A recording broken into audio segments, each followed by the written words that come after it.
안녕하십니까. 경제 읽어주는 남자 김광석입니다. 반갑습니다. 오늘은 정말 너무도 중요한 2017년 경제전망이라는 주제로 강의를 시작하도록 하겠습니다. 지금 이 세상이 굉장히 uncertain한 세상이다 라고 표현을 합니다.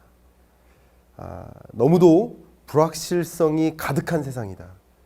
2016년 한 해 동안 우리가 전혀 예상하지 못했던 그런 일들이 몇 차례 벌어졌습니다.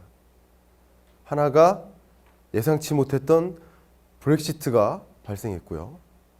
또 하나는 예상치 못했던 트럼프가 당선되는 일이 있었습니다. 또 소설 속에서나 나올 만한, 소설에서도 안 나왔던 그런 어마어마한 정치 불안, 이런 사태까지 경험하고 있습니다. 이런 불확실한 세상에 살고 있다. 그런 불확실한 세상 속에서 우리가 잘 살아가기 위해서는, 혹은 기업이 지속 가능한 성장을 하기 위해서는 그 무엇보다도 중요한 것은 이 불확실한 세상 속에서 certainty를 찾아야 된다. 확실성을 찾아야 된다. 물음표가 가득한 세상 속에서 느낌표를 찾아야 된다. 이 불확실한 세상 속에서 확실성을 찾기 위해서는 그 무엇보다도 중요한 것이 내년 경제가 어떻게 흘러갈 것인지, 그것을 먼저 들여다보는 사람이에요. 먼저 들여다보면 준비를 할 수 있는 거고요. 먼저 들여다보지 못하거나 미래에 관심이 없으면 준비가 안 될 수밖에 없습니다. 준비된 기업은 살아남고 준비되지 못한 기업은 죽을 수밖에 없습니다. 그런 관점에서 여기 계신 여러분들께서 확실성을 찾는 그런 과정에서 특히 가장 중요한 경제 전망에 주목할 수 있게 됐다는 점에 대해서 저는 대단히 환영하는 바입니다. 한국 경제를 막론하고 이 세계 경제가 굉장히 불안하고 불확실성을 갖게 만든 그 중요한 배경 중에 하나가 바로 트럼프의 트라이엄프죠. 트럼프가 당선되면서 굉장한 그 정치적 혹은 경제적, 정책적 물음표가 크게 생겼다고 볼 수 있습니다. 제가 잠깐 퀴즈를 하나 내드릴 텐데요. 이코노미스트에서는 그런 상황 속에서 매니징 무엇을 매니징해야 된다 라는 것을 얘기를 했습니다. 이 무엇은 무엇일까요? 혹시 대답해 보실 수 있는 분 계세요? 제가 여러분들을 위해서 책 선물을 준비했습니다. 혹시 대답해 보실 수 있나요? 매니징, 한국어는 아니겠죠? 네. 영어겠죠? 매니징 머니? 지금까지 제가 서두에 그 바로 앞장에서 계속 설명했던 용어인데 Managing what? Right. Managing uncertainty입니다. 예, Managing uncertainty. 그러니까 불확실성을 관리하는 것. 그것이 여러분 가게가 혹은 기업이 생존할 수 있는 중요한 기술이 될 수 있다. 어떻게 uncertainty를 매니징할 것이냐. uncertainty를 매니징할 수 있는 한 가지 중요한 방법은 미래 경제의 흐름을 먼저 짚어보는 것이라고 생각이 됩니다. 그런 의미에서 경제 전망은 굉장히 중요합니다. 그래서 경제 전망의 주요 기관들이 있어요. 정부도, 기획재정부도 경제 전망을 하고요. 정부 산하기관 중에 하나인 KDI도 경제 전망을 합니다. 산업연구원도 경제 전망을 하고요. 그리고 주요 민간 경제연구원들도 경제 전망을 합니다. 그렇기 때문에 저도 경제 전망을 하고요. 경제 전망 시즌에는 그 해당 연구진들이 한 달 이상 달라붙어서 내년 경제의 흐름을 예상합니다. 그 예상된 그 결과를 지금부터 소개해 드리려고 하는데요. 우리가 주로 정부가 제시한 경제 성장률을 안 믿는 경향이 생겼어요. 기획재정부는 우리가 세금을 걷어서 운영이 될 텐데 기획재정부에 하는 역할은 예산을 편성하는 거예요. 내년 예산을 계획하는 거예요. 그게 가장 중요한 일이라고 볼 수 있습니다. 뭐 그 밖에 여러 가지 일들이 있지만. 그런데 매년 기획재정부는 경제 성장률 전망치를 너무 높게 제시를 해요. 3% 이상의 성장률을 보일 것이다 라고 전망을 해요. 그게 전망치인지 목표치인지 구분이 안 간다 라는 말을 이 글에다 썼죠. 더 중요한 것은 경제 성장률을 너무 높게 전망하다 보니까, 낙관적으로 전망하다 보니까 경제 주체들이 혼란을 갖게 만들어요. 그 전망치에 의존해서 투자를 하거나 소비하거나 이런 여러 가지 의사결정을 하는데 그 의사결정을 혼란스럽게 만들어요. 근데 실제로 경제 전망을 했던 그 시점에 다가서서는 계속 경제 성장률 전망치를 하향 조정합니다. 왜 이렇게 되풀이 될까요? 그래서는 안 된다. 더 중요한 것은 경제 성장률 전망치를 낙관적으로 전망하다 보니까 예산을 어떻게 편성하냐면 소극적으로 편성합니다. 예산을 소극적으로 편성해요. 내년도 예산은 이만큼. 왜냐하면 경기가 좋으니까. 네. 근데 늘 가서는 경제 성장률을 하향 조정하다가 실제 그 해당 시점에 돼서는 경기가 굉장히 안 좋은 거예요. 그러니까 이제 뭐 하겠다? 추경하겠다 그럽니다. 예산을 확대 편성하겠다. 추경을 마치 그 나라의 정책인 양 펼치고 있습니다. 그 표현을 여기 어딘가 제가 썼는데 2000년 이후 5개년도를 제외하고 매년 추경이 실시됐다. 추경은 정책이 아니다. 추경이라 함은 예산 편성에, 예산 계획의 실패다 아닙니다. 실패다. 절대 추경을 마치 정책인 양 사용하지 말아라. 그리고 경제 성장률을 낙관적으로 보지 말고 객관적으로 봐라. 객관적으로 경제 성장률을 제시해라 라는 글입니다. 그러면 경제 성장률은 경제 전망을 어떻게 하는 것이냐? 제가 손수 보였죠. 경제 전망은 이렇게 하는 것이다 라고 글을 남겼습니다. 지금 여기서는 이제 함축적으로 글을 쓰다 보니까 주요 이슈들이 안 다뤄졌는데요. 내년 경제가 어떻게 움직일 것인지 그런 방향성에 대해서 이 글을 바탕으로 해서 좀 객관적인 그런 판단 잣대를 또 가져가셨으면 좋겠습니다. 그러면 지금부터 그 경제 전망, 여러 가지 방향성, 그리고 주요 어떤 시사점 이런 것들을 하나하나 남겨드릴 텐데요. 앞에 전반부에서는 주요 경제 이슈를 다루겠습니다. 특히 2017년 한 해 동안 어떠한 경제 이슈들이 계속 신문에 오르내릴 것인가, 어떤 경제 이슈들이 계속 라디오에 계속 흘러나올 것인가, 어떤 경제 이슈들이 TV 뉴스에서 계속 나올 것인가, 그런 것도 궁금하지 않으십니까? 그런 것들을 먼저 여러분들이 살펴볼 수 있는, 지금 이 시간에 먼저 살펴볼 수 있는 그런 시간을 가지셨으면 좋겠고요.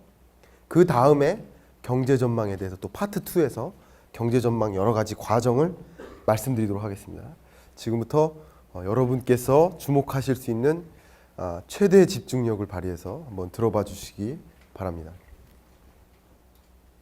첫 번째 이슈는 트럼프입니다. 트럼프에 대해서 너무 자세히 제가 설명을 쫙 썼는데요. 트럼프에 대해서 제가 이야기를 많이 하다 보면 사람들이 그래요. 트럼프 어떤 사람인 것 같아요? 한번 제 질문드릴게요. 트럼프 어떤 사람인 것 같습니까? 아웃사이더다. 어떤 사람인 것 같으세요? 좀 강하게 말씀하셔도 됩니다. 보수 꼴통. 꼴통. 좋은 표현 나왔네. 많은 사람들이 트럼프는 꼴통이다. 또라이다. 이런 표현을 많이 합니다. 정말 트럼프가 또라이일까요? 그것에 대해서 간략하게, 물론 다른 데서 많이 다뤘지만 간략하게 다뤄보면 트럼프는 또라이가 아닙니다. 트럼프는 굉장히 치밀한 전략을 가지고 있어요. 트럼프가 갖고 있는 가장 주요한 경제정책 기조는, 이 사람은 고용에 있습니다. 고용을 창출하겠다. 고용을 늘리면 자연스럽게 그 국가 경제의 소득 수준이 올라가요. 그렇죠? 소득 수준이 올라가면 자연스럽게 그 국가 경제의 소비 수준이 올라갑니다. 소비가 늘어나면 기업들은 추가적으로 더 생산을 할 수가 있어요. 생산을 하니까 기업들은 생산을 더 하려고 보면 뭘 해야 돼요? 투자를 해야 돼요. 투자를 늘리다 보면 자연스럽게 고용이 또 늘어나요. 이거를 경제의 선순환 구조라고 합니다. 그래서 고용을 늘리겠다는 가장 강한 의지를 갖고 있는데 그 대표적인 방법 중에 하나가 법인세율을 완전 낮추겠다. 법인세율을 낮추겠다. 너무 극진적이긴 하지만 법인세율을 낮추면 기업들이 미국에서 경영활동하기 굉장히 어려운데요. 왜냐하면 인건비가 비싸니까요. 그러나 법인세율이 낮기 때문에 인건비 증가분 이상을 뽑아요. 그래서 미국에서 경영활동하고 싶어 합니다. 미국에서 공장 세우고 싶어요. 첫 번째고요. 두 번째는 많은 사람들이 꼴통이다라는 얘기를 많이 하는데 그 배경 중에 하나가 너무 강력한 보호무역주의 정책을 펼친다. 이런 얘기를 하는데요. 보호무역주의 정책 중에 대표적인 것은 FTA를 반대하는 거예요. FTA는 자유무역이기 때문에 FTA를 반대하는 거예요. 그럼 이상하다 생각해요. 꼴통이다. 또라이다. 근데 트럼프는 왜 보호무역주의를 반대하냐면 대표적인 미국 입장에서 가장 중요한 그 자유무역 그 FTA라고 하죠. FTA는 나프타예요. North America FTA. 그래서 북미 자유무역 협정. 북미 자유무역 협정은 멕시코, 미국, 캐나다 이 세 나라가 우리 한중일 FTA 맺듯이 맺은 거예요. 그러면 기업들이 공장을 어디다 놔요? 멕시코에다 놓습니다. 당연히. 왜냐하면 멕시코가 인건비가 싸니까. 저렴한 인건비를 이용해서 공장을 가동하죠. 그리고 FTA가 체결되어 있기 때문에 무관세로 수출합니다. 미국에. 그런 방법을 택하고 있죠. 현재는. 그러니까 자동차 공장도 반도체 공장도 멕시코에 짓는 거죠. 미국에 질 필요가 없죠. 그러니까 FTA, 나프타를 체결을 폐기하면 어떻게 됩니까? 공장을 미국에 져야죠. 그러니까 공장들이 미국에 들어서는 거예요. 보호무역주의를 통해서 결과적으로는 공장을 들이겠다. 공장을 들이다 보면 바로 고용이 유발되고요. 자연스럽게 경기가 부양될 것이다. 이런 중요한 정책 기조를 가지고 있습니다. 물론 제가 뭐 트럼프를 옹호하거나 뭐 그런 사람은 아니지만 나름대로 논리가 있다라는 거죠. 물론 이런 트럼프의 정책 기조가 1월 20일 날 이제 트럼프가 집권을 시작하기 때문에 그 정책적인 미국 정책적인 영향이 한국 경제에 어떻게 영향을 미칠 것인지 굉장히 주목해 보시면 재미있는 현상들이 많을 것입니다. 그것과 관련된 다양한 이슈들이 계속 번져 나올 것이다 라는 거고요. 그 다음 뭐 트럼프 이슈에 있어서 중요한 거 하나는 환율 정책을 많이 합니다. 그러니까 미국이 제조를 다시 미국으로 들이겠다는 이야기는 뭐 하겠다는 거예요, 이제는 수출하겠다는 거예요. 근데 수출하려면 달러화의 가치가 높으면 돼야 안 돼요? 안 되죠. 수출이 되겠습니까? 비싼데. 그러니까 달러화의 가치를 강세를 이제 두려워하기 때문에 약세화해야 되기 때문에 상대적으로 대표적인 수출 대국 누구예요? 중국에게 뭐 했어요? 너네는 환율 조작국이다. 그래서 우리는 너네 나라한테 관세를 부여하겠다. 한국 너네도 환율 조작국 후보다. 그럼 관세를 부여할 수 있다. 이런 나름대로 환율 절상 압력을 가하고 있습니다. 그래서 우리나라에게는 상대적으로 수출 경쟁력이 좀 안 좋아질 수 있다. 그것이 중요한 이야기고요. 그리고 주요 산업들이 생산성을 잃기 때문에 경제가 좀 내수 경제도 좀 안 좋을 수 있다. 내수 경제를 설명하는 중요한 것이 바로 이 민간 소비인데요. 민간 소비의 경제 성장 기여도, 소비가 경제 성장을 얼마나 기여하는지를 나타내는 그 기여도가 이 바그래프예요. 그리고 짙은 흐린 보라색은 수출의 성장 기여도인데 수출과 내수가 같이 동반부진하면서 지금 현재 경제 성장률이 둔화되고 있는 상황입니다. 그러니까 이런 기조가 내년에도 계속될 수 있다. 트럼프의 정책 기조에 따른 그런 영향으로 이런 것들은 우리가 굉장히 집중해서 주목해야 할 하나의 이슈라고 생각을 합니다. 두 번째 주제는 유럽발 글로벌 금융위기 가능성입니다. 이미 올해 2016년 동안 도이치뱅크 사태가 여러 번 발발을 했었죠. 도이치뱅크의 주가가 이렇게 급락을 했는데요. 그러면서 도이치뱅크의 CDS 프리미엄, 이거는 위험도라고 보시면 돼요. 도이치뱅크의 위험도라고 보시면 됩니다. 그 위험도가 급등했었죠. 이렇게. 이때 어떤 일이 있었냐면 바로 과징금이 부여가 됐었죠. 과징금. 그래서 도이치뱅크에게 과징금을 부여시켰는데 그게 얼마였냐면 원래 약 140억 달러였습니다. 그런데 그때 주가가 급락을 했었죠. 와, 140억 달러의 과징금을 부여받았다.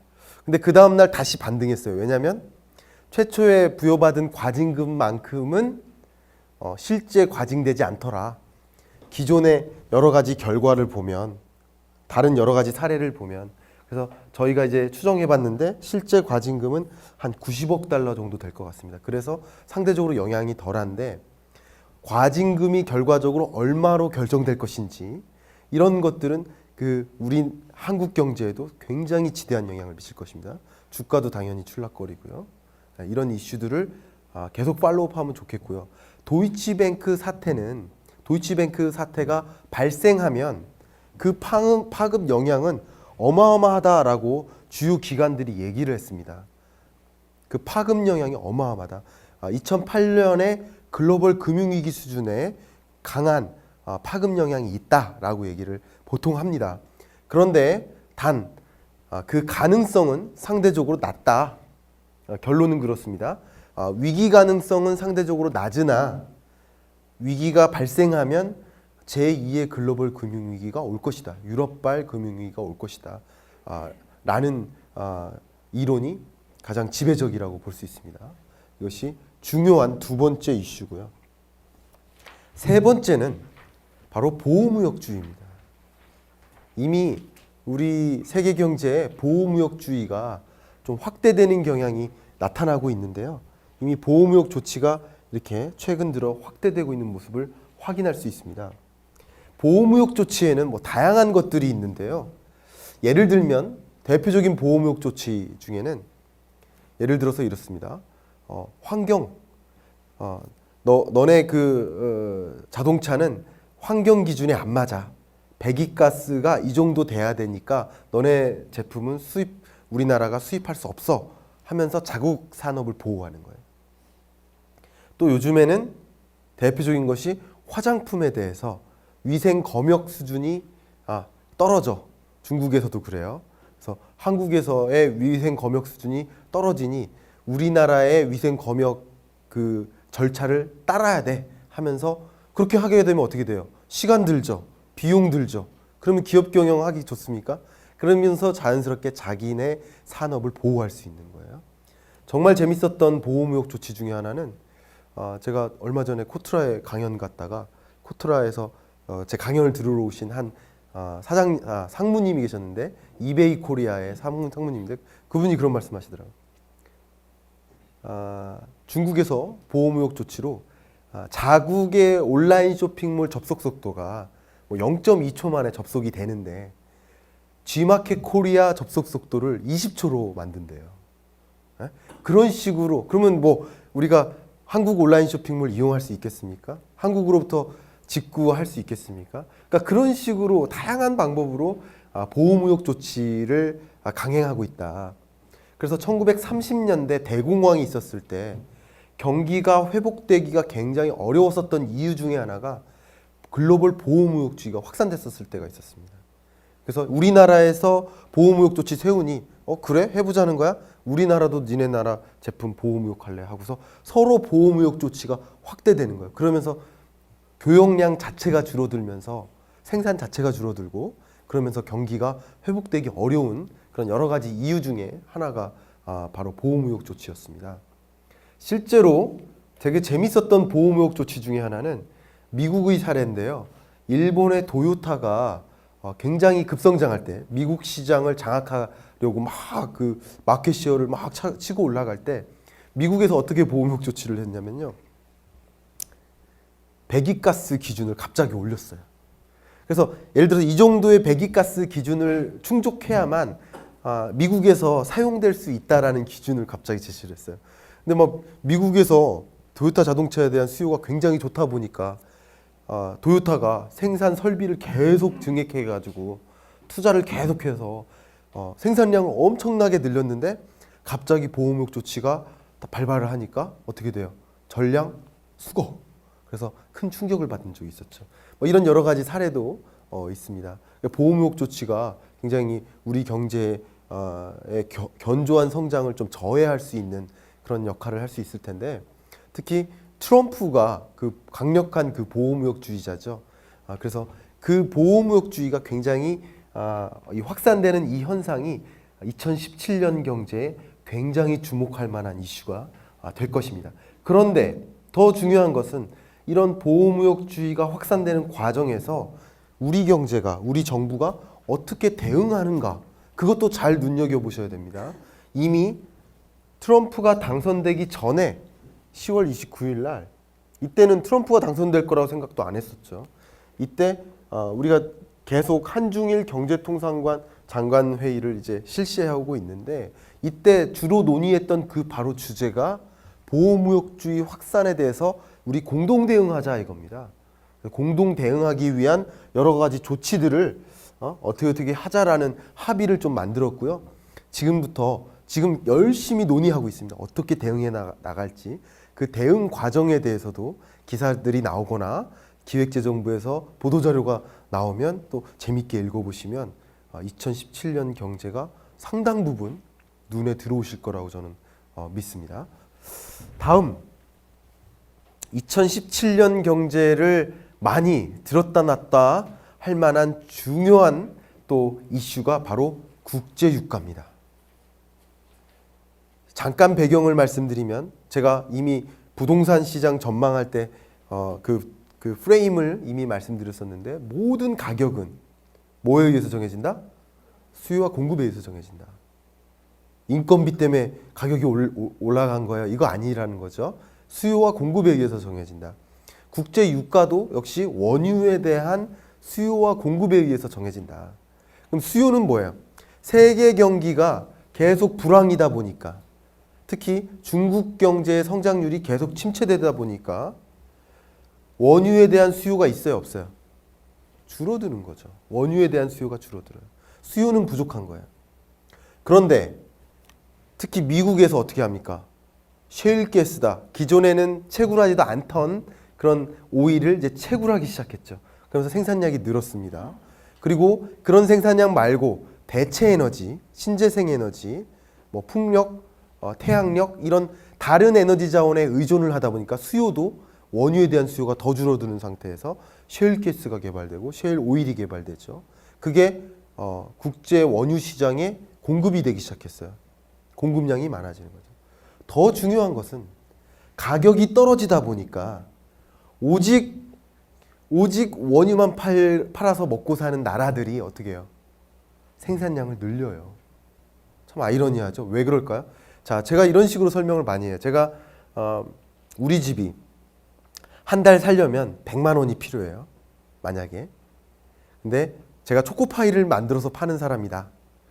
초코파이 하나가 10,000원이에요. 100개를 팔아야 우리 집 경제가 유지가 될 거 아니에요. 세금도 내고 밥도 먹고 할게 하겠죠. 근데 만약에 초코파이 가격이 10,000원에서 5,000원으로 떨어진다고 생각해 보세요. 그럼 제가 할 수 있는 일은 뭐예요? 초코파이를 어떻게 해야 돼요? 200개 팔아야죠. 200개 만들어 팔아야 돼요. 그러니까 산유국들이 그런 행동을 하고 있는 거예요. 국제 유가가 떨어지다 보니까 자국 경제를 유지하기 위해서 원유를 더 공급하는 거예요. 그러니까 더 떨어지는 거죠. 실제로 산유국 같은 경우는 기본소득을 제공합니다. 원유를 팔아가지고요. 원유의 수익, 왜냐하면 원유는 공동재산이잖아요. 공동재산. 그러니까 공동재산을 팔았기 때문에 기본소득을 줘요. 예를 들어서 한 가정당 한 200만 원씩 줘요. 동등하게. 부자든 저소득층이든 다 200만 원씩 줘요. 예를 들어서. 근데 유가가 하락하고 그러다 보니까 기본소득이 줄어드는 거예요. 없어지거나. 그러면 저소득층의 경우에는 기본소득에만 의존해서 살아갔는데 기본소득이 없어지니 어떻게 돼요? 정말 난리가 나는 거죠. 그런 상황 속에서 국가경제 혹은 가계경제를 유지하기 위해서 생산량을 더 공급하는 겁니다. 그래서 국제유가가 하락해 왔었다. 이런 수요층 요인과 공급층 요인이 같이 맞물려서 국제유가가 하락해 왔었다. 그래서 이제는 안 되겠다. 안 되겠다. 그래서 막 엊그저께 11월 말에 오펙에서, 오펙은 이제 석유 수출국 기구입니다. 대장이 이제 사우디예요. 이 오펙이 석유 감산 합의를 했어요. 우리 하루 감산량을 이만큼씩 감산시키자라고 서로 합의를 했습니다. 합의를 하면서 국제 유가가 급등을 했어요. 하루 엊그저께입니다. 엊그저께 급등을 했어요. 급등을 했다가 그 다음 날 석유 공급량을 봤더니 마침 그 다음 날 석유 공급량이 발표되는 시점이었는데 공급량이 최고치인 거예요. 그게 뭐냐? 석유 감산 합의를 했는데 그 이행 가능성이 있냐 이거예요. 이행 가능성이 좀 떨어지다 보니 이것에 대한 의문이 드는 거죠. 정말 이행할까? 중동, 우리 특히 어떻게 될지 잘 모르잖아요. 그리고 그 대상 중에 하나가 러시아도 있어요. 이행하겠습니까? 이행 안 할 수도 있죠. 그래서 이 오펙 회원국의 대장이 이제 사우디고요. 그 다음 부대장이 이라크라고 보시면 돼요. 얘네 둘이 주축이 돼가지고 야 우리 감산 합의하자. 그리고 오펙 말고 비오펙 러시아 같은 나라도 우리 같이 감산하자. 그래야만 우리가 산다라고 했는데 이행을 할지 모르겠습니다. 그래서 실제로 원유 생산 감축량을 보면 감축량이 16년 한 4월, 5월쯤 이후로 감축량이 줄어들고 있어요. 그래서 정말 이행될까? 안 될까? 감산 합의 결과 감산으로 진짜 갈까? 이런 것은 여러분 내년 경제, 2017년 경제를 보는데 굉장히 중요한 또 현안이 될 것으로 보여집니다. 특히 제가 특히와 트럼프를 같이 발음해서 실수로 특히 트럼프가 어떤 주의자예요? 고용을 중점으로 하는 사람이라서 뭘 주장하냐면요. 과거에 그 화석연료, 그러니까 석탄, 석유 이런 거를 열심히 채굴 하려는 계획을 가지고 있어요. 그렇게 하면 자연스럽게 일자리가 늘어난다고 보고 있기 때문에 그렇게 하고 있어요.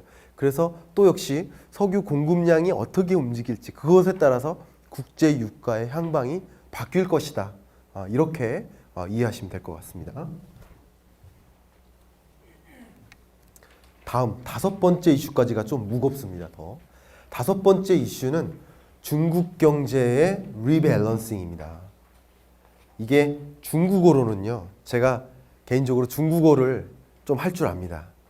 중국어를 잘하는 사람이 중국어 해봐 그래요. 그럼 제가 른면 따쉐 이렇게 얘기합니다. 중국어 하시는 분 계신가요? 여기? 안 계세요?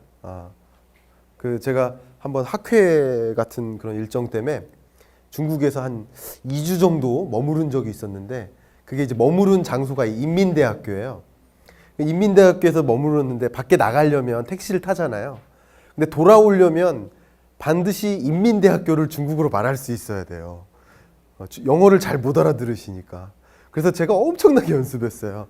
른문다쉐 하면서 많이 연습을 했는데 이제 기사 양반이 른민다쉐 제가 한 10번 하면 알아듣더라고요. 그러더니 거기로 가주시더라고요. 재미없습니까? 참 웃어주시지도 않으시고 속으로 웃고 집에 가시는 길에 또 웃으시려고. 그런데 그 다음 제가 중국어 하나 또 늘었어요. 그게 바로 신창타이입니다. 한번 적어보세요. 신창타이. 제 발음은 부정확합니다. 하실 줄 아세요 혹시? 신창타이 이래요? 뭐 하실 줄 아세요? 못해요? 되게 하실 것처럼 표정이. 네, 신창타이. 중국 영어로는 신창타이. 그리고 중국식 영어로는 뉴노멀이라는 표현을 썼었어요. 근데 서방에서는 그 표현을 리밸런싱이라고 표현해요. IMF에서 특히 리밸런싱. 이거는 이따가 더 자세히 말씀드리겠지만 리밸런싱은요, 중국 경제의 구조를 바꾸겠다는 거예요.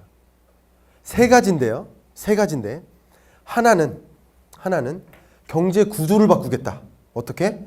수출 중심에서 소비 중심으로 바꾸겠다. 그러니까 대외 거래에서 내수 경기 중심으로 바꾸겠다.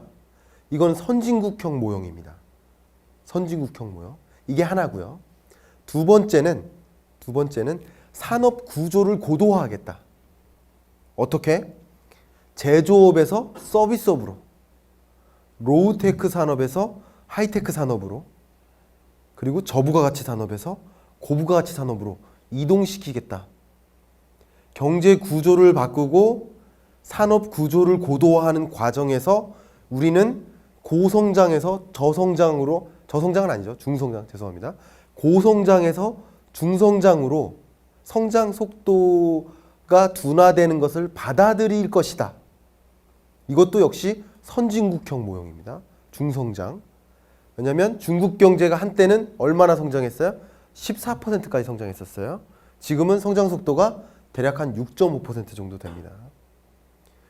그러니까 성장 속도가 둔화되고 있는데, 물론 이렇습니다. 중요한 것은 중국 경제를 여러분들 판단하실 때 정말 중요한 것은 중국 경제는 아직도 빨리 달리고 있다.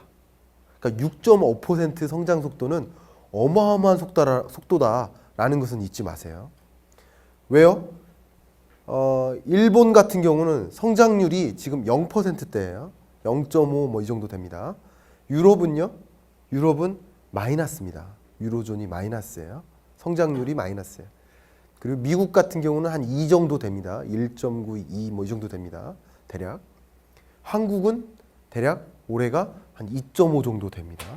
그러니까 이런 성장 속도에 비교하면 중국은 아직도 빠른 속도로 달리고 있다. 그러나 성장 속도가 둔화되는 것을 우리는 받아들일 것이다라는 거예요. 그게 이제 신창타입니다. 신창타입. 정말 그래서 리밸런싱이 이루어지고 있느냐?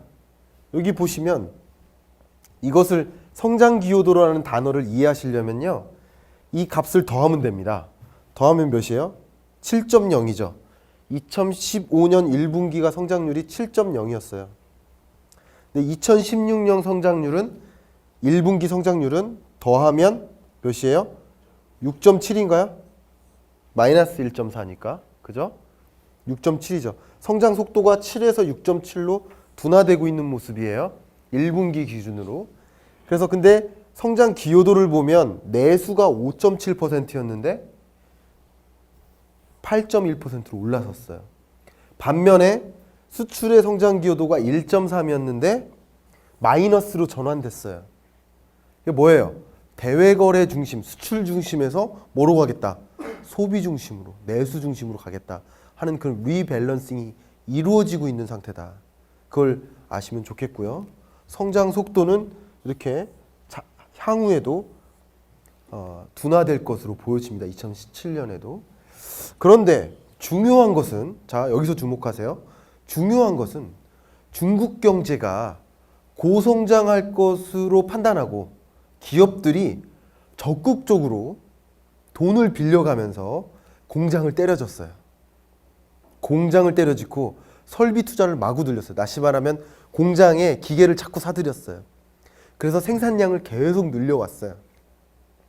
그런데 세계 경기가 불황이 되고 특히 중국 경제 성장 속도가 둔화된다. 중국 경제 성장 속도가 둔화된다는 얘기는 소비도 둔화되고 투자도 둔화되고 다 둔화된다는 거예요. 평균적으로는. 그러다 보니까 계속 뭐예요? 가동률이 줄어들어요. 안 팔리니까. 재고가 쌓이니까. 그래서 기업들이 고성장할 것으로 생각하고 열심히 설비 투자를 늘렸는데 부채 의존해서, 근데 그거만큼 안 팔리고 공장을 가동하지 못하는 거예요. 공장이 노는 거예요. 노는 공장이 생기는 거예요. 그런 과정에서 기업들은 열심히 투자하느라고 부채에 의존을 했는데요. 부채에 의존을 했는데 제도권 밖에 있는 부채를 많이 의존을 했어요. 규제를 벗어난 그런 부채를 많이 의존했어요. 그 제도권, 규제를 벗어난 그 부채를 우리는 그림자 금융이라고 표현합니다. 그림자 금융. 보시면 중국의 총 부채 규모를 보시면요. 늘긴 늘었어요. 근데 뭐가 늘은 거예요? 보니까 그림자 금융이 늘은 거예요. 다른 건 그렇게 안 늘었어요. 그죠? 그림자 금융을 중심으로 중국의 부채 규모가 계속 증가했다. 그 대표적인 그림자 금융 중에 하나가 P2P 방식으로 대출을 받은 거예요.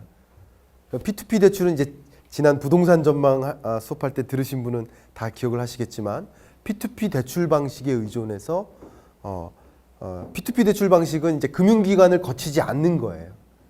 중개기관이 있고 이 사람이 이 사람한테 대출해줘 뭐 이렇게 소개시켜주는 형식. 가장 쉽게만 설명드리면 그런 제도권 밖에 그런 부채에 의존해서 투자를 열심히 늘려왔더니 지금은 그게 그만큼 매출로 연결이 안 되니까 그 부채가 버밍이 일어날 가능성이 있습니다. 그게 중국발 경제 위기 가능성이 있다라는 하나의 일각의 주장과 맞물려 떨어집니다. 저는 그런 설은 안 믿는데요. 이론이 아니고 설입니다. 설. 저는 뭐 개인적으로 존경하는 학자는 아닌데 한 학자가 이제 프랑스 학자인데요. J-U-G-L-A-R인가? 주글라라는 학자가 있어요. 그래서 주글라. 그래서 이 사람이 이제 주글라 사이클이라는 게 있어요. 주글라 사이클. 주글라 사이클에 따르면 그러니까 제 주장이 아니고요.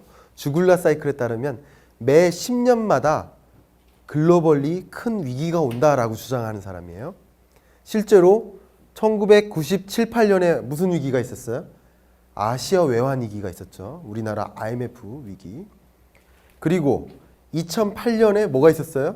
글로벌 금융위기가 있었죠.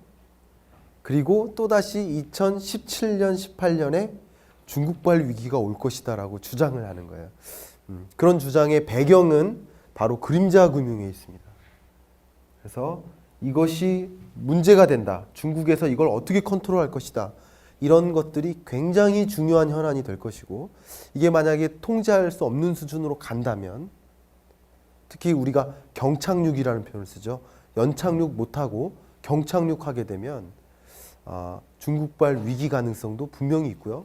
그거는 어쩌면 글로벌 금융위기 2008년 위기보다 더 큰 위기로 번질 수 있지 않을까 하는 그런 생각도 있습니다. 그래서 이 그림자 금융 이게 2017년 경제에 굉장히 중요한 이슈가 될 것이다 라고 제가 말씀드리겠습니다.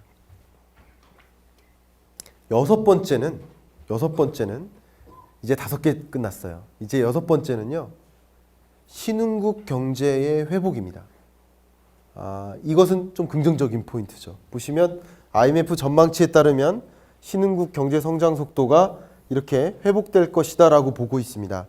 대표적인 신흥국이 브라질, 러시아, 차이나, 인디아 해서 브릭스죠. 브릭스의 경제 회복인데요.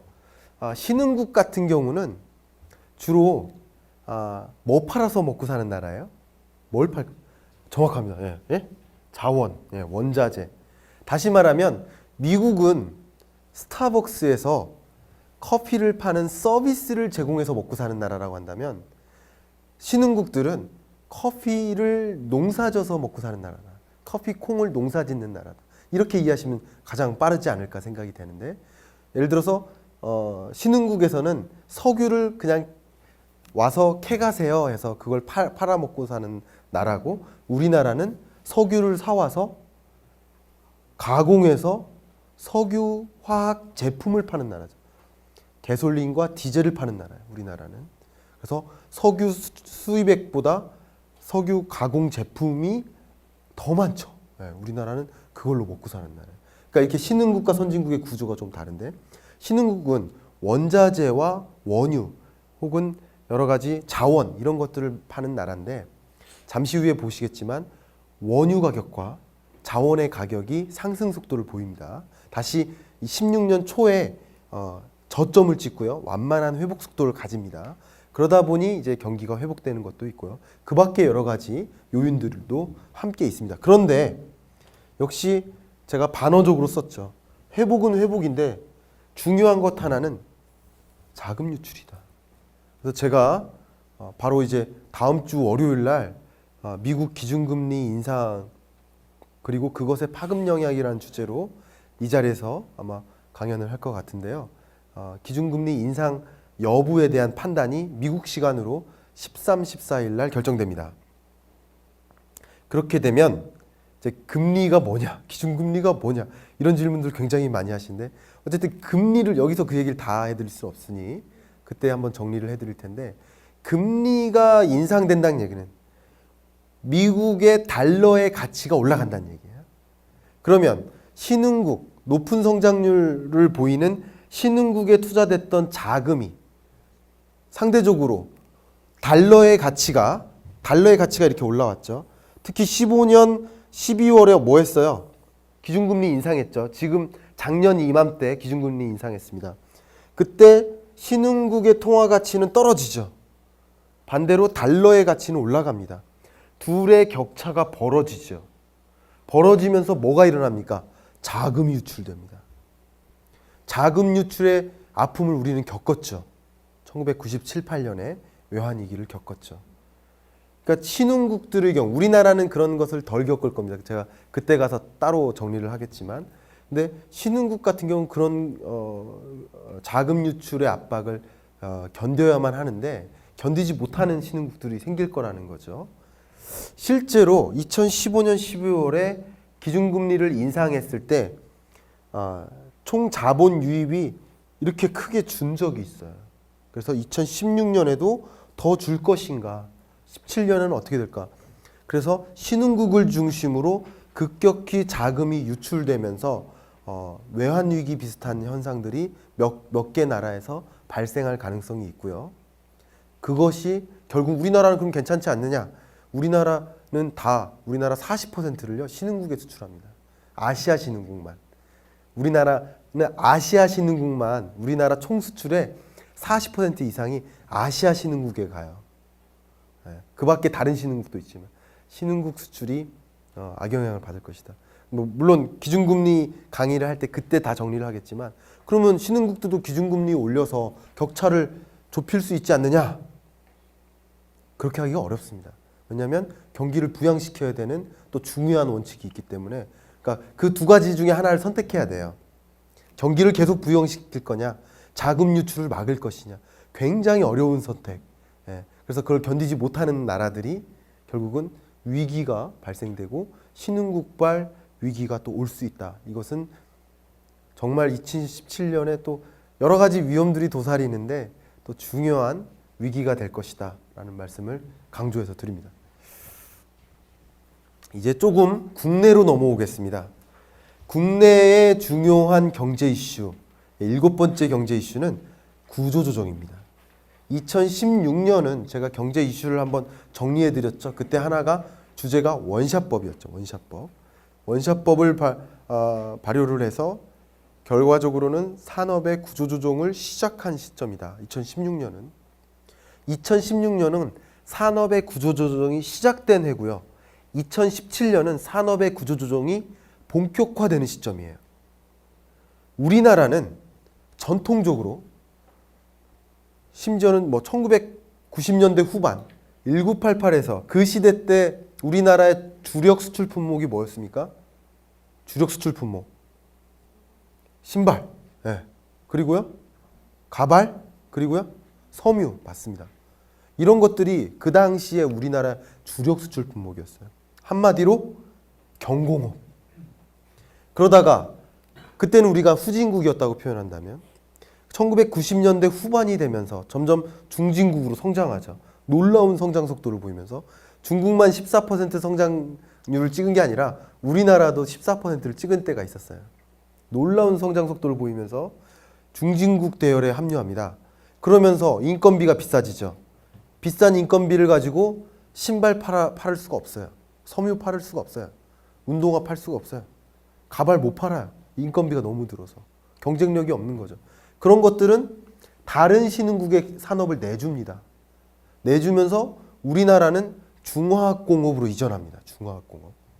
철강, 조선, 석유화학 이런 것들이에요. 자동차, 중화학공업으로 이전합니다. 그러면 지금은 또 많은 신흥국들이 그런 중화학공업으로 본격적으로 진출하고 있어요. 대표적으로 중국이 그렇죠. 그러면 지금은 더 이상 또 중화학공업에 있어서 우리나라가 경쟁력이 없어요. 가격 경쟁력이 없어요. 기술 수준도 엄청나게 추격되고 있어요. 거의 근저리까지 왔습니다. 특정 산업 같은 경우는 중국의 기술 경쟁력이 더 높은 경우가 많아요. 핀테크도 그렇습니다. 그런 상황 속에서 신흥국이 추격하고 있고 우리 경제는 가격 경쟁력이 없는 이런 시점에서 우리가 할 수 있는 건 뭐예요? 그 다음에 또 다른 점프, 다른 산업 구조로의 개편, 이게 필요한 시점이에요.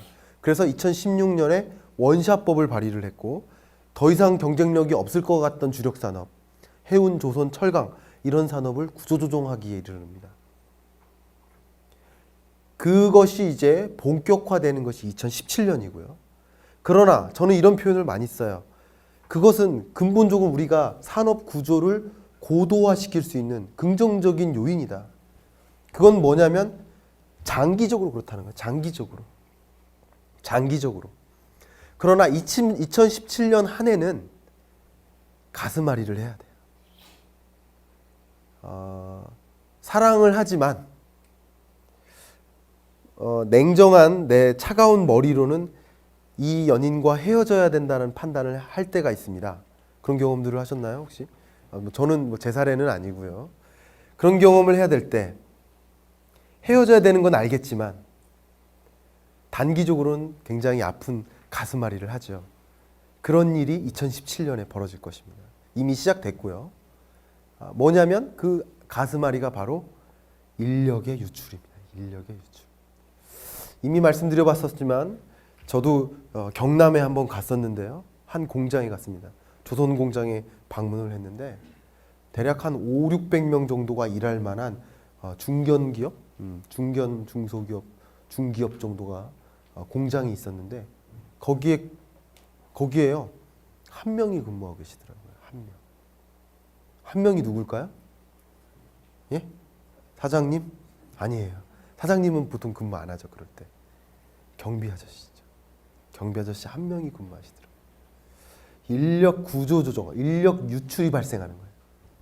인력 유출이 발생하고 더 중요한 것 중에 하나는 서민 경제가 위축이 될 텐데 뭐냐면 그런 지역을 중심으로 해서 뭐가 문을 닫아요? 그 공장 인근에, 회사 그 인근에 있는 밥집이 문을 닫습니다. 그래서 저는 공급사슬 최전방에 밥집이 있다라는 표현을 저는 합니다. 개인적으로. 밥집도 문을 닫죠. 그런 아리를 2017년 한 해 동안 할 거고요. 그래서 정부는 어떤 역할을 해야 되냐면요. 정말 정부님 들으셔 주십시오. 지금 제일 중요한 정책은요. 거시경제 정책이 아니에요. 지금은 마이크로 정책이에요. 뭐가 필요하냐면 유출되는 인력을 리매칭 시켜줘야 된다. 재교육을 시켜요. 예를 들어 납땜 전문가예요. 그러면 예를 들어서 뭐 경량 소재 개발에 필요한 역량을 교육을 시켜서 그쪽 산업으로 이동시켜야 돼요. 혹은 그런 분들이 신흥국에 있는 다른 기업들에 가서 일할 수 있는 체제를 만들어줘야 돼요. 연결, 다리 역할을 해줘야 돼요. 혹은 도저히 재고용이 안 되는 경우에는 복지 대책을 마련해야 됩니다. 이런 정책들이 필요합니다. 굉장히 중요한 정책 과제라고 볼 수 있겠습니다.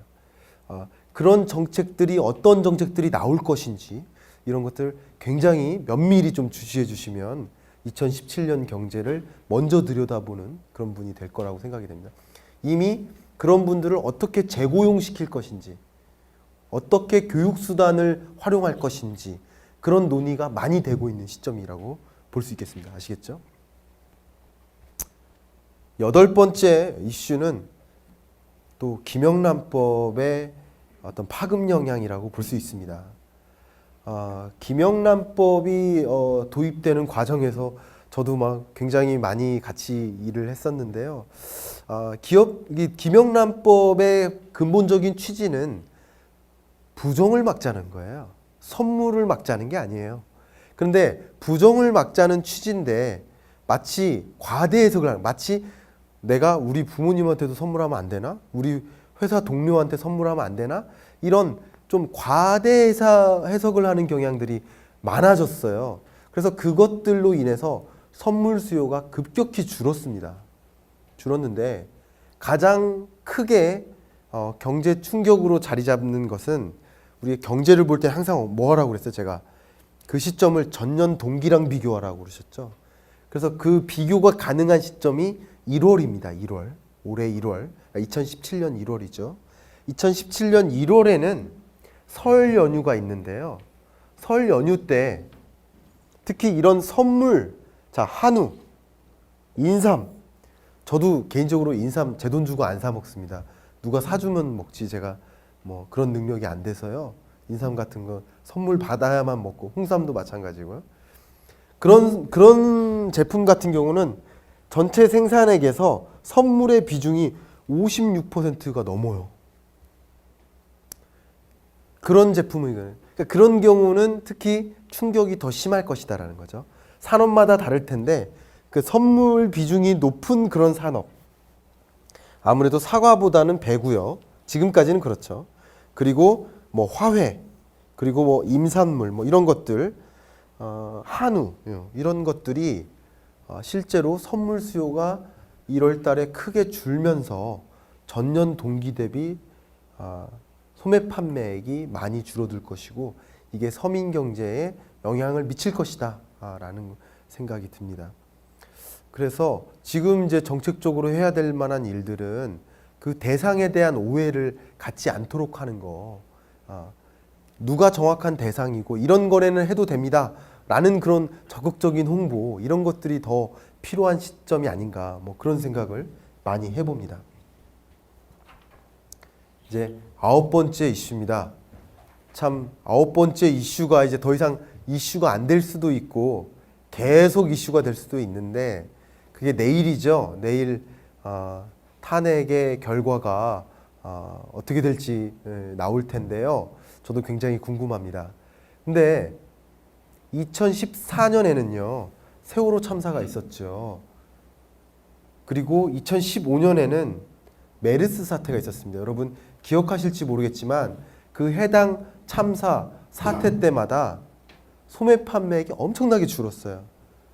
여행산업, 관광산업, 뭐 연극, 문화산업 이런 것들이 충격을 받았었어요. 일시적인 충격을 받았었어요. 그러나 이 정치 불안은요 그러한 사태, 참사보다 더 길어요. 장기간 지속돼요. 그래서 장기간의 경기 불황으로 연결될 수 있다는 게 굉장히 중요한 시사점입니다. 왜냐하면 정치 불안이라는 말은 정치적으로 모르겠다는 거예요. 모르겠다는 이야기는 물음표예요. 물음표는 다시 말하면 불확실성입니다. 불확실할 때 소비자는 적극적으로 소비 못합니다.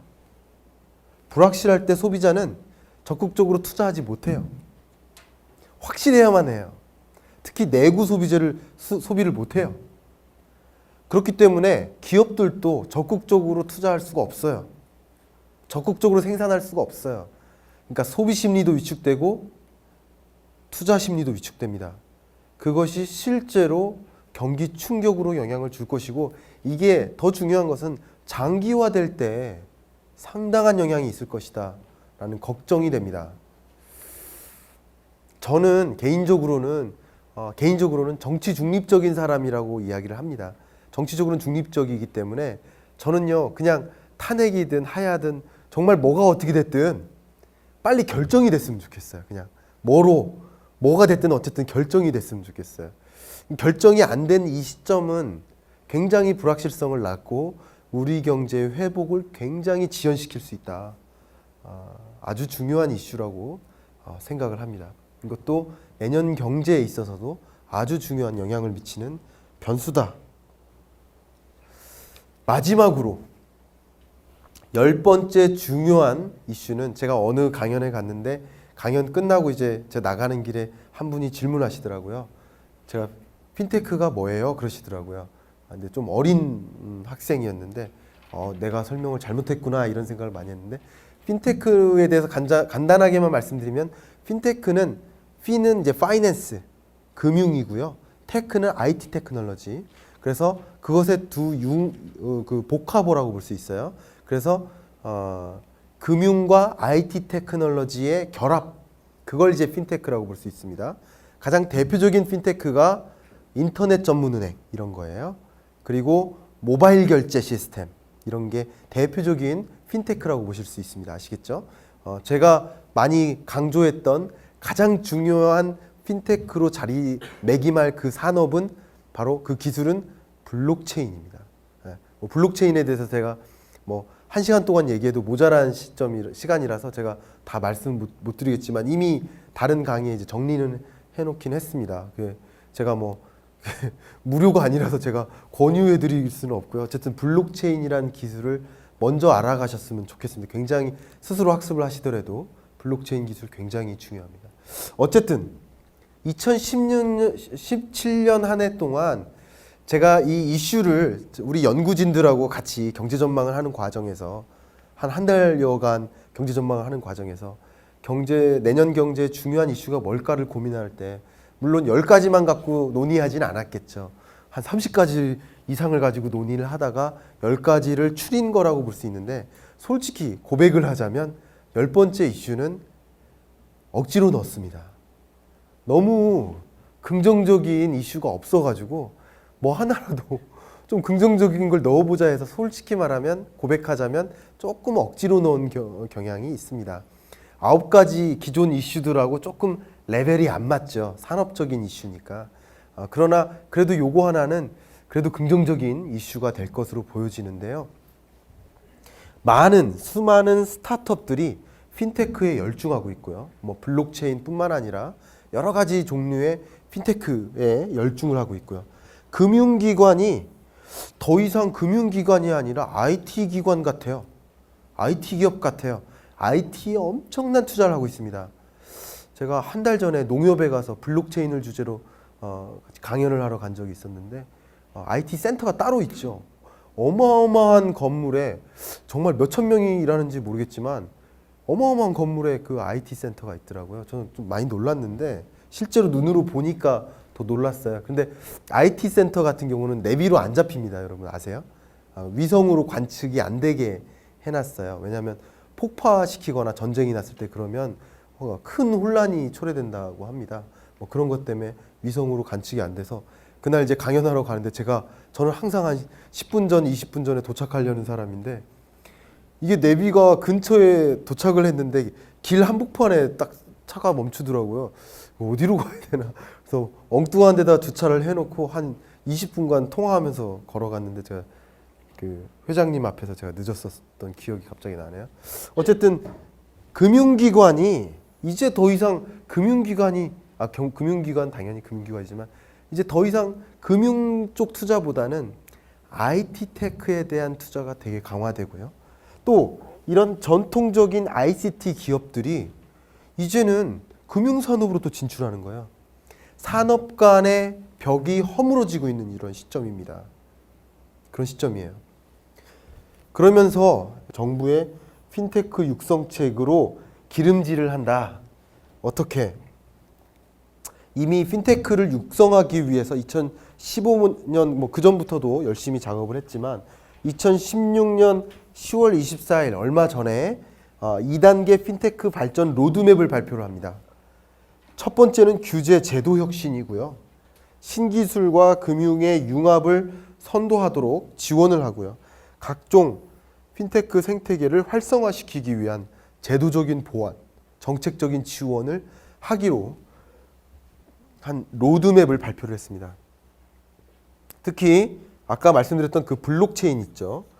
금융권 공동의 블록체인 컨소시엄을 출범을 발표를 했고요. 거기 안에는 이제 블록체인 관련해서 자문위원단을 만드는데 당연히 제가 가서 자문을 해야겠죠. 예. 그런 과정에 있습니다. 예, 그런 과정에 있습니다.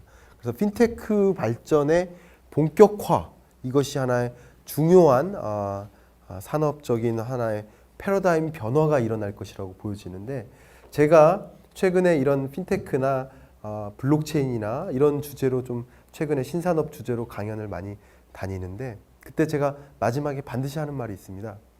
뭐냐면 이 핀테크는 결국은 뭐냐면요, 플랫폼을 만드는 거예요. 플랫폼. 구글도 하나의 플랫폼이고요.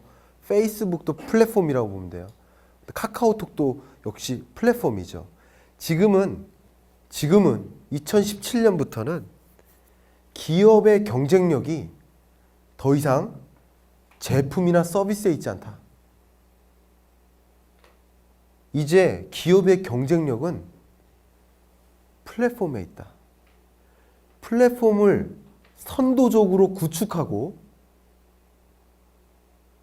많은 소비자의 주목을 받는 그런 플랫폼이면 그 플랫폼을 통해서 물을 팔던, 음료수를 팔던, 자동차를 팔던, 의류를 팔던 중요치 않다. 어떤 누구든 선도적으로 잘 구축된 플랫폼을 가진 자가 결국은 산업 전체를 지배하게 되는 그런 현상이 있을 것이다. 그래서 여러분들께서 투자 의사 결정할 때는 산업을 막론하고 플랫폼을 선도적으로 구축하는 기업 눈여겨보십시오. 당연히 그 해당 산업을 장악할 뿐만 아니라 다른 산업까지 장악할 것으로 보여집니다. 앞으로는 산업 간의 장벽이 허물어져요. 저는 개인적으로는 금산분리 원칙도 뭐 별로 좋아하지 않는 사람인데, 그런 원칙, 그런 규제도 다 허물어질 것으로 저는 개인적으로 그렇게 바라고 있는 상황입니다.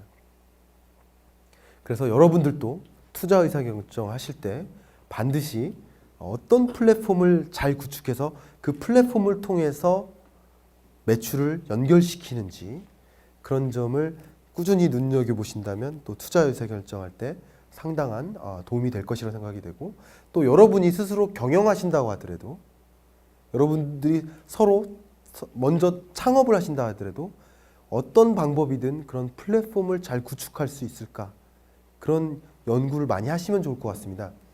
제가 뭐 오마이스쿨에서 오마이스쿨 뭐 홍보 모델은 아니지만 제가 자격도 없지요. 근데 개인적으로 이 온라인 그 오마이스쿨도 플랫폼 비즈니스예요. 교육 비즈니스가 아니고, 이 오마이스쿨이라는 플랫폼을 구축하고 여기서 지식적으로 놀아라 이거예요. 여기서 놀아라. 그럼 플랫폼을 구축한 상태면 이제는 여기서 지식을 안 팔아도 돼요. 물건을 팔아도 돼요. 문구 팔아셔도 됩니다. 아시겠죠? 문구 파셔도 돼요. 공책 파시고요. 책 파셔도 돼요. 여기 안에서. 인근 산업으로 발전시키기가 굉장히 좋습니다. 단 이 플랫폼이 선도적으로 구축되어 있고 소비자로부터 주목을 받고 있는 플랫폼이라면 뭘 팔든지 그건 중요치 않다라는 생각을 많이 해봅니다. 그래서 내년 2017년 경제에는 이러한 주요한 이슈들이 여러분 신문지상에서, 라디오에서 계속 들려올 겁니다. 저를 통해서 먼저 한번 만나셨으니까 그런 기사들을 접하시고 그러시면 또 재밌게 또 기사를 팔로우하시고 그러면 이 불확실한 이 시대에 좀 확실성을 찾아 나가실 수 있지 않을까, 그렇게 생각을 합니다.